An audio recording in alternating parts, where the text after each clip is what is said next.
तो फाइनली दोस्तों खेसारी लाल यादव के संघर्ष 2 मूवी की रिलीज डेट घोषित हो चुकी है। दोस्तों आज हम बात करेंगे खेसारी लाल यादव की संघर्ष 2 मूवी के बारे में, जो कि एक दिन यूट्यूब पे ट्रेलर लेकर के आते हैं और यूट्यूब पे तहलका मचा के रख देते हैं खेसारी लाल यादव जी।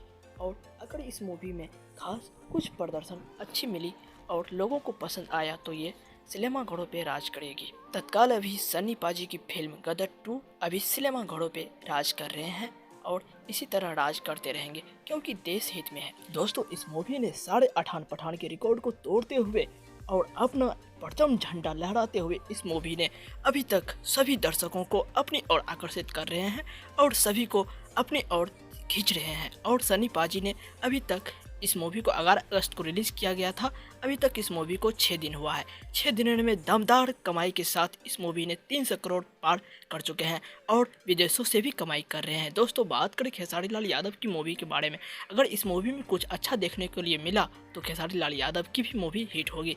तो दोस्तों इस मूवी को 25 अगस्त को सिनेमाघरों में रिलीज कर दी जाएगी। तो दोस्तों आप लोग को कैसा लगा यह वीडियो कमेंट में ज़रूर बताएं। तब तक के लिए चलते हैं, बाय बाय, जय हिंद। हमारे चैनल को सब्सक्राइब कर लीजिएगा।